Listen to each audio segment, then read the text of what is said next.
El pintor tacneño Carlos Herrera Burgos en el marco del aniversario número 90 de la reincorporación de Tacna al Perú.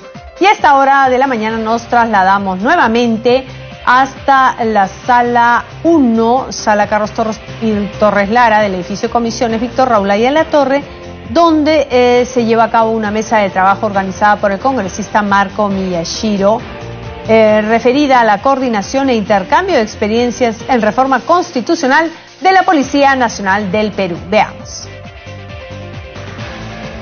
Señor congresista Marco Miyashiro, señores asesores,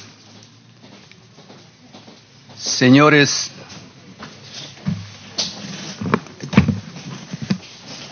oficiales generales y oficiales superiores de la Policía Nacional en retiro, asistimos en esta oportunidad a este importante evento, en la cual va a tener una destacada intervención nuestro invitado, el inspector jefe Jesús Cobo Parra, agregado del interior de la Embajada de España en Lima. Voy a referirme a algunos datos importantes del señor invitado. Dentro de ellos, las titulaciones en el Ministerio de Educación y Ciencia: licenciado en Ciencias Policiales, licenciado en Derecho por la UNED. En junio de 1975 finaliza el bachiller superior en el Instituto de Enseñanza Media Huarte de San Juan de Linares. En septiembre de 1978 ingresa a la Academia de Policía previa superación de la oposición para acceso a policía. En septiembre de 1982 ingresó a la Academia de Policía previa superación de la oposición a acceso a oficial de policía. En septiembre de 1986 ingresó en la Academia de Policía del Escorial previa superación de la oposición para acceso a subinspector. Septiembre de 1993 ingresó en el Centro de Formación de la DGP previa superación de la oposición para acceso a la escala ejecutiva categoría de inspector del CNP. El 25 de octubre del 2004 ingresó en el Centro de Promoción de la Dirección General de la Policía para la realización del curso de ascenso a inspector jefe previa superación de la oposición correspondiente, con decoraciones y recompensas: Cruz al Mérito Policial con distintivo blanco, placa de dedicación profesional, encomienda de dedicación al servicio policial, cruz de dedicación al servicio policial, medalla de dedicación al servicio policial, cruz al mérito de la Guardia Civil y felicitaciones públicas, 185. Con ustedes el inspector jefe Jesús Cobo Parra. Bien, recibámoslo con un afectuoso aplauso. Muchísimas gracias, y debo de comenzar reiterando mi agradecimiento a esta invitación y decirles que lo hago encantado porque creo que hablo con hermanos, con personas que tienen los mismos problemas que tenemos en España, y no solo tenemos en común el idioma, sino que la propia historia nos ha unido, y concretamente de temas que vamos a hablar de la policía, pues igual. Si le parece, comienzo, porque sería interesante que cualquier pregunta que surja me la hagan. Yo estoy dispuesto, insisto, pues les voy a hablar de mi vida, de la historia en la policía, porque yo llevo, justo como bien dijo, en el 78. En esa época entré dentro de ese modelo que hoy se ha conformado y ha hecho que a fecha de hoy, como decía anteriormente, seamos la institución, junto con la Guardia Civil, mejor valorada del país. De todas las instituciones que tiene España, la policía y la Guardia Civil somos las mejores instituciones, y algo se habrá hecho bueno para que lleguemos a esta situación. Y si ese algo bueno lo puedo aportar aquí, pues me iré totalmente satisfecho. Avanzamos, por favor. Esos son mis datos que ya lo dijeron anteriormente. Avanzamos. Y entonces nuestro cambio empieza con la finalización de la dictadura. Nosotros tuvimos una dictadura de muchos años, una guerra civil, que se abocó a que durante muchos años hubiese una dictadura militar, y que finalizó con la muerte del dictador. Y cuando muere el dictador, pues todas las bancadas, todos los grupos parlamentarios entienden que la historia de España no debe de repetirse, que hay que hacer algo que una a todos los españoles. Entonces se hizo la Constitución que se aprobó por referéndum el 6 de diciembre del 78.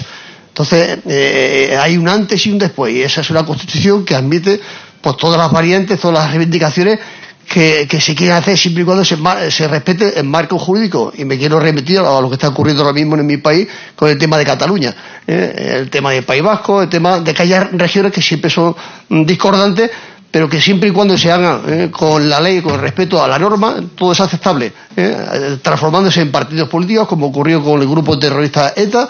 Pues ahora mismo hay gente que fue condenada por ETA, cumplió su condena y son parlamentarios y están sentados en el Parlamento. ¿Por qué? Porque así lo quiere nuestra Constitución. Hicieron partidos políticos, se sometieron a unas elecciones y alguien les votó, entonces tienen representación. Entonces, en esa Constitución yo quiero hacer mención a esos dos artículos que van a marcar la historia de la policía, el 104 y el 126. Y ya verán que desde el principio ya hay una gran diferencia. El 104, que habla específicamente de que las fuerzas y cuerpos de seguridad, no habla del Estado, sino de todas las fuerzas y cuerpos de seguridad, que después veremos que hay más.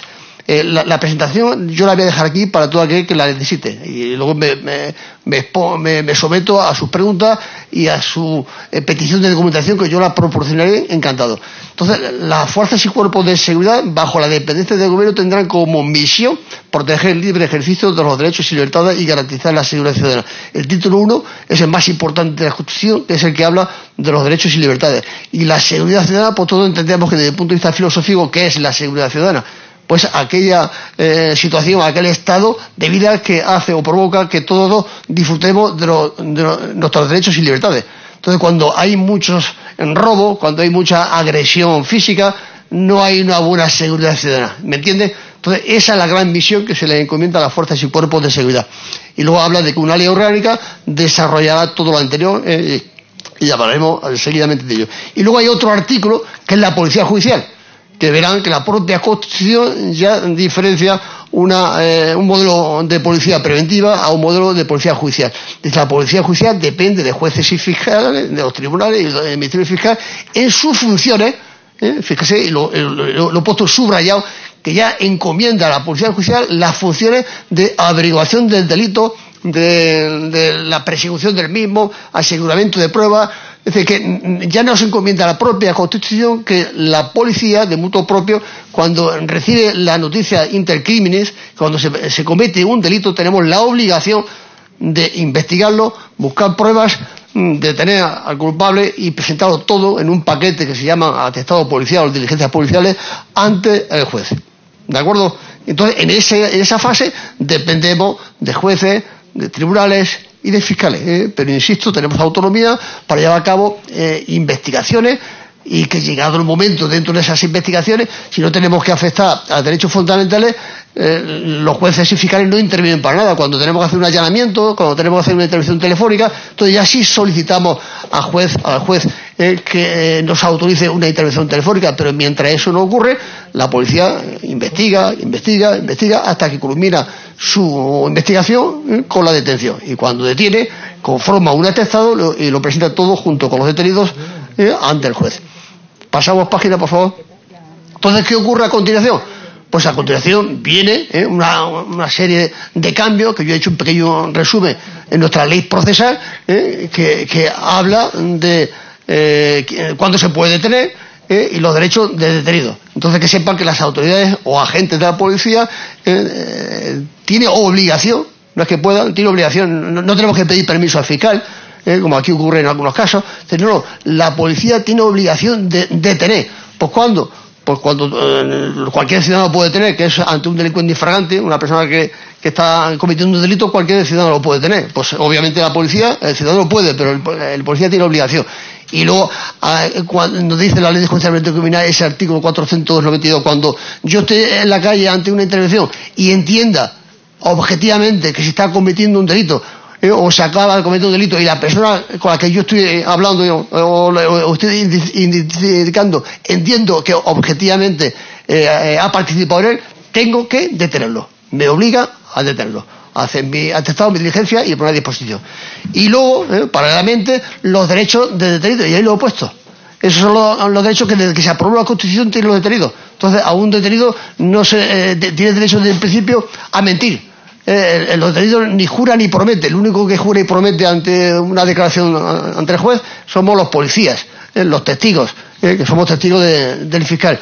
Pero el detenido desde el principio tiene derecho a mentir. Con lo cual, nosotros no nos preocupamos con su autoinculpación.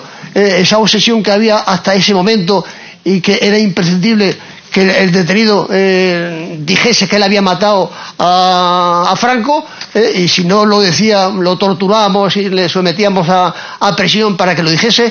A partir de ese momento, ese modelo policial desaparece y nos obliga a ser nosotros los que tenemos que probar que uno es el culpable. ¿Cómo? Pues investigando, aportando pruebas objetivas, no contaminadas, pruebas documentales, investigación, pero no nos preocupa que el detenido nos diga que él ha cometido el atraco, porque sabemos que él tiene derecho a mentir. ¿Entendido? Entonces, desde el principio ya asumimos ese rol, asumimos esa premisa importantísima, que no nos importa que el detenido diga que él ha cometido el hecho.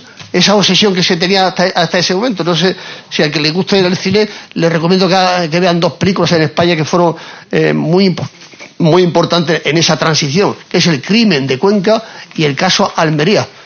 Son dos personas que fueron condenadas por hechos que no habían cometido, pero como fueron torturados tanto y tanto, para que no se les torturase más, firmaron que ellos habían cometido el hecho delictivo.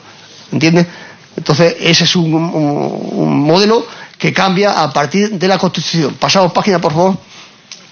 Y ahora ya entramos en esa ley orgánica, porque la Constitución se aprobó en el 78, pero hasta el año 1986, el 12 de marzo, en España estaba la Guardia Civil, estaba la Policía Nacional, ya había cambiado de nombre, y estaba el Cuerpo Superior de Policía. Entonces, con la Ley Orgánica 2/86, recuerden ustedes, se unificaron en el 88, nosotros en el 86, se crea un nuevo modelo de policía.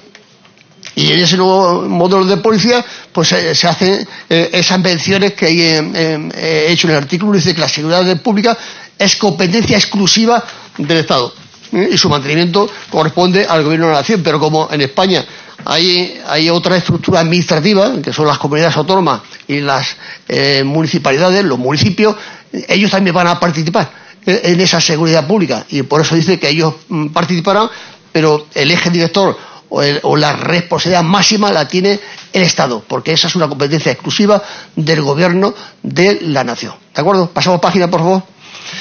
Y para que vean, antes, eso lo he añadido esta mañana, porque yo sabía a lo que aquí se está. Entonces yo eso lo introducí esta mañana antes de venir a la presentación. Dentro del propio preámbulo de la ley, para que vean la finalidad de la propia norma, miren lo que dice. Dice, y se lo voy a leer textualmente, dice, el preámbulo de la norma, dice, los avances en el año 1986, que han pasado muchos años de entonces, dice, los avances de la criminalidad moderna exigen que deba lucharse contra la misma con grandes medios y efectivos, utilizando las técnicas de la policía científica, ustedes le llaman policía criminalística, y contando con la colaboración de las policías de otros estados, cooperación internacional.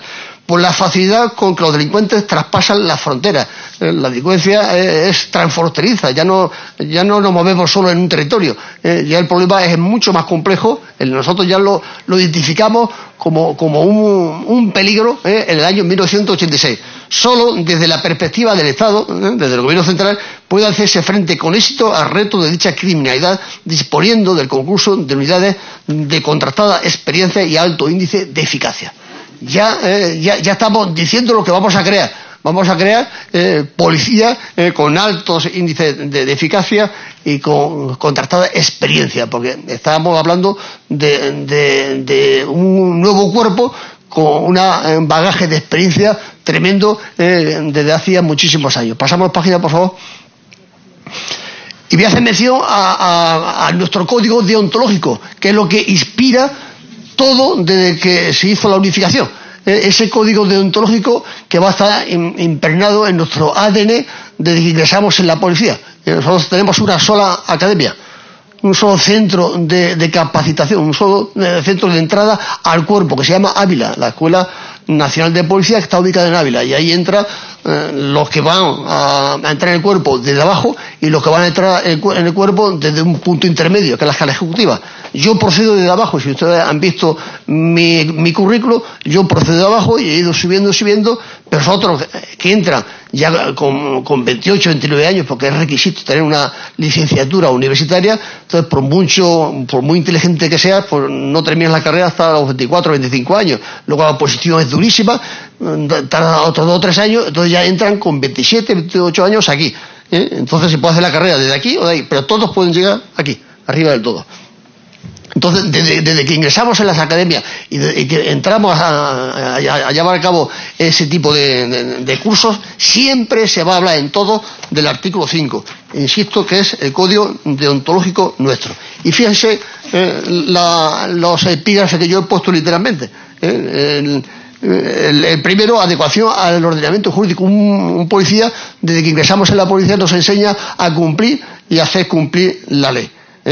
Entonces, el apartado C, de sujetarse en su actuación profesional a los principios de jerarquía y subordinación. En ningún caso, fíjese lo que pone a continuación, la obediencia debida, porque nosotros sufrimos un golpe de Estado una vez que ya la democracia se había iniciado, el 23 de febrero de 1981, y los guardias civiles que entraron en el Congreso y de alguna forma secuestraron a los representantes del pueblo, se eximieron de responsabilidad criminal precisamente por la obediencia debida. Entonces hubo que hacer cambio y ya se introdujo ahí. Yo como policía en toda mi carrera profesional siempre se me dijo que no podía cumplir una orden que fuese manifiestamente ilegal, aunque exista el principio de jerarquía y subordinación ya desde el principio, y eso va directamente con la responsabilidad. Yo como policía, insisto, por muy baja categoría que tenga, aunque llegue a mí un máximo responsable, me diga, oye, usted, detenga ese. Depende de lo que haya hecho, porque si me dice no lo deténgalo porque lo digo yo, porque me da la gana, hablando vulgarmente, no, dígame por qué, presuntamente qué delito ha cometido. Entonces ya interiorizamos que la obediencia debida no nos exime de responsabilidad criminal siempre y cuando sepamos lo que estamos haciendo. Entonces eso nos obliga siempre a tener un mínimo de responsabilidad y de capacitación. Relaciones con la comunidad. Ahí verán que en el apartado D nos dice de que solamente, primero el apartado C, pasamos página, ahí, en el apartado C, el ejercicio de sus funciones nos dice que tenemos que ser rápidos y celosos en nuestro trabajo, pero cuando hubiera que usar la fuerza siempre lo haremos con concurrencia, oportunidad, proporcionalidad y la utilización de los medios a su alcance. Siempre que haya que usar la pistola, la defensa, la fuerza, siempre que tengamos que someter a una persona a una detención, habrá que regirse por esos principios. Y a continuación, sin necesidad de que se apruebe una ley de protección policial, nos dice ya esta norma con carácter orgánica cuándo puedo hacer uso del arma de fuego. Solamente deberán utilizar las armas. Pues yo creo que eso es común en todas las legislaciones. Hay 2 eximentes en el Código Penal, y yo creo, insisto, que eso es común en todas las legislaciones, que es la legítima defensa y el cumplimiento del deber. La legítima defensa, eso es un derecho natural. Antes de que me mate, yo de alguna forma puedo defenderme con las herramientas que tenga a la mano. Antes de que a un ciudadano le agreda y le puedan provocar la muerte, yo puedo hacer uso del arma de fuego, porque para eso me pagan. Si no defiendo los derechos y libertades de los ciudadanos, ¿para qué me pagan? Pero si lo que ha ocurrido es que se ha cometido un delito muy grave, alguien va huyendo, va armado, la administración policial me obliga a que lo persiga y lo detenga, y eso se llama cumplimiento del deber. Entonces yo tengo que detenerlo, pero para detenerlo debo de disparar por la espalda y abatirlo. Pues la legislación española eso asumiría una gran responsabilidad ante el Código Penal. Eso no estaría permitido, porque no te podría eximir en la legítima defensa, porque la acción ilegítima ha desaparecido, y el cumplimiento del deber no admite que provoque o lleves a cabo una actuación que provoque un mal mayor que el que intenta evitar, que en este caso es la fuga. Entonces, desde el año 1986, estos y el resto pasamos página, por favor, y el resto de los principios básicos de actuación los hemos ido interiorizando, hemos tenido que hacer trabajo tipo máster sobre los mismos, hemos asistido a muchas charlas, conferencias, y todo policía que se precie de ser un buen policía tiene que interiorizar este código deontológico. Pasamos página, por favor. En cuanto a detenidos, se nos hace a nosotros responsables de todo lo que pueda ocurrir a un detenido desde que es detenido. Entonces, obviamente no puede ser atacado en su honorabilidad, en su integridad física, y si él se fuga, igualmente yo soy responsable. Entonces asumimos la gran responsabilidad de que los detenidos, desde que son detenidos, tiene que haber una cadena de custodia, y por eso existen múltiples pruebas documentales para que sepamos lo que ocurre con un detenido desde que ingresa en una comisaría hasta que llega ante el juez. Ahí han pasado como máximo 72 horas, y en ese lapso de 72 horas, documentalmente siempre hay un rastro de dónde está ese detenido y qué ocurre con él. Porque si algo ocurre, siempre habrá un responsable. Pasamos página, por favor. Y vean lo que dice la propia ley con carácter de ley orgánica en cuanto a la formación y perfeccionamiento. Se indica que el artículo 5, que es el código deontológico, será el referente de toda esa formación y perfeccionamiento. Siempre que haya esas dos modalidades de capacitación, el referente en los cursos siempre será el código deontológico. Pasamos página, por favor. Entonces, ¿qué ocurre con la ley? Pues la ley conforma a las fuerzas y cuerpos de seguridad. Entonces, elige el modelo que actualmente tenemos y que ha provocado que hayamos funcionado bien. No somos perfectos, obviamente. Seguimos teniendo ataques de crimen organizado. Se va combatiendo, pero en la percepción por parte de la ciudadanía es altísima. Como dije anteriormente, tenemos un alto índice de eficacia, tenemos una baja tasa de criminalidad, y el pueblo en general, que es el que nos paga, como yo digo, nos acepta y nos quiere como somos. Nos hemos transformado de lo que éramos hasta el año principios de los 80, finales de los 70, que éramos una policía represiva con el sustento de una dictadura y para combatir al pueblo, evitar que las libertades se expandiesen, a ser una policía totalmente constitucionalista, respetuosa de la norma, y que lleva a cabo una labor de protección de los derechos y libertades altísima, porque el ciudadano así lo percibe. Ese cambio se ha producido gracias a esta normativa que yo he explicado. Entonces, el modelo policial que se crea con el año 86 es este. Hay dos fuerzas policiales que dependen del Estado, del Gobierno de la Nación, que es la Policía Nacional y la Guardia Civil. Entonces, ¿qué dice el Estado? No nos unifica como aquí hicieron los tres cuerpos que había solo en uno. Entonces, mantiene una estructura territorial. Dice, vamos a mantener los cuarteles en zonas o poblaciones pequeñas donde estará la Guardia Civil, y que en grandes núcleos urbanos y aquellas ciudades que el gobierno entienda, colocaremos a la policía. Y prácticamente, como en las comisarías de las grandes ciudades estaba el Cuerpo Superior y la Policía Nacional, pues esos dos cuerpos son los que se unifican. La Policía Nacional hasta esa fecha solamente se encargaba de la protección de personas, protección de edificios, prevención del delito en la calle con su presencia policial, y en los cuerpos de investigación pues llevaban a cabo pues la investigación del crimen una vez que se cometía el delito. Y la Guardia Civil pues se mantiene en los núcleos urbanos más reducidos, pero ambos cuerpos con las mismas competencias. Hay competencias específicas para que entiendan, por ejemplo, la documentación, lo que aquí sería el RENIEC, lo sigue teniendo la policía, y el control de armas, que aquí es SUCAME, lo sigue manteniendo la Guardia Civil. Pero las competencias en cuanto a investigación de delitos son las mismas, cada uno dentro de su ámbito territorial. Lo que se han creado a partir de esa ley, órganos de coordinación, asumiendo la propia norma como ley orgánica, que hay obligación de cooperación y coordinación recíproca. No nos tenemos que pelear, porque al final hay trabajo para todo el mundo. Lo importante es que trabajemos y trabajemos bien. Otros cuerpos policiales que se crean con la ley son los dependientes de las comunidades autónomas. Las comunidades autónomas tienen sus propios estatutos de autonomía, que es el equivalente a una pequeña constitución, pero a nivel de comunidades autónomas. Entonces ha habido comunidades que decidieron, a la hora de aprobar su estatuto por referéndum, que ellos querían desarrollar su propia policía. La primera que lo hizo fue el País Vasco, entendiendo el País Vasco que si creaban su propia policía ya ETA no iba a matar policías, se confundieron porque ETA siguió matando policías porque la función del policía, la misión del policía es la misma. La que dijimos en el 104 es proteger el libre ejercicio de los derechos y libertades y garantizar la seguridad ciudadana. Pues fue el País Vasco, a continuación fue Cataluña con los Mossos d'Esquadra, y luego en estos últimos años ha habido dos comunidades, la Policía Foral, que es menos representativa porque solamente tiene unos 1000 funcionarios y no tienen todas las competencias, y tienen solamente las competencias de lo que era antes la Guardia Republicana aquí.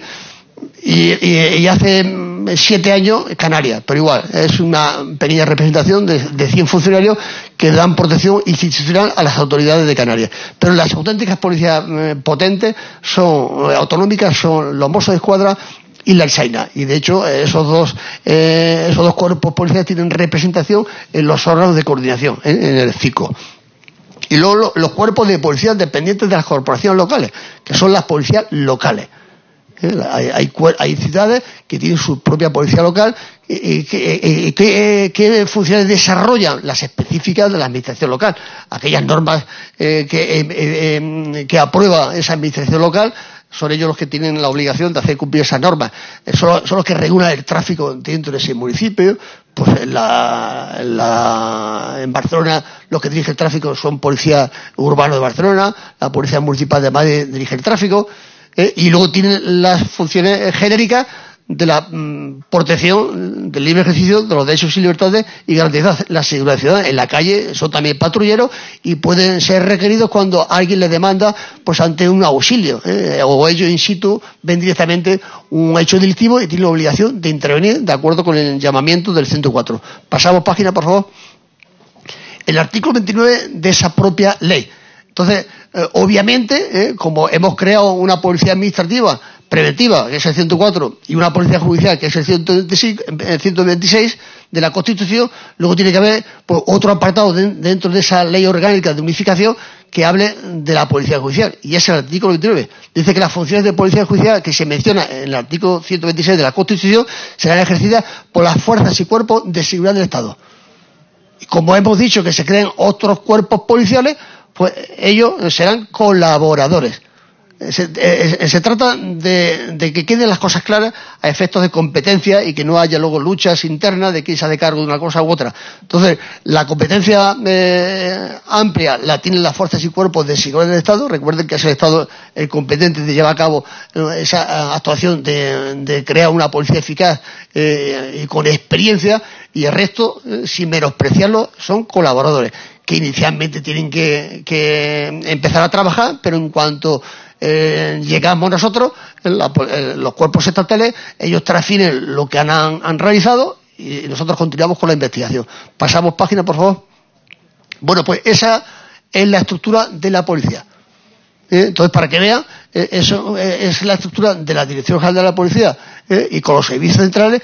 Pero lo pongo así para que vean que luego todo eso se va a repetir. Entonces España está dividida en provincias, en municipios, puestos fronterizos, pero luego las competencias en todo el territorio nacional van a ser siempre las mismas. Entonces, como verán, habrá el director adjunto operativo, del cual depende pues las 5 comisarías generales. Entonces, esas comisarías generales, pues una es seguridad ciudadana. Obviamente la seguridad ciudadana es importantísima, porque a lo que aspira cualquier administración es a evitar que se cometan delitos.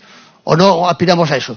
La máxima aspiración de cualquier ciudadano es que no se cometan delitos. Y si encima tienes la responsabilidad de dirigir el país, pues más, con mayor ahínco. Pero como la seguridad total no existe, siempre se cometen delitos. Entonces, para que investigar los delitos que se cometen, existe una Comisaría General de Policía Judicial.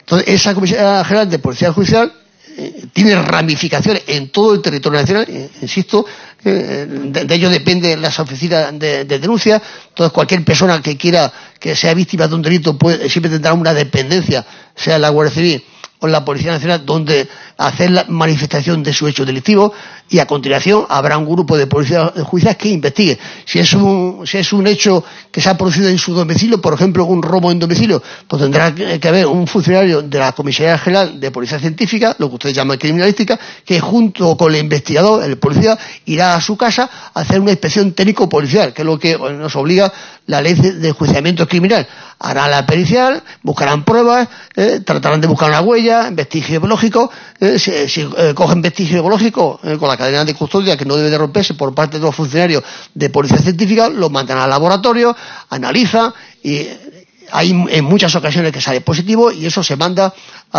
posteriormente al investigador y al juez. Porque si sale positivo, directamente se detendrá al autor y quedará a disposición judicial. Pero tenemos también una Comisaría General de Documentación.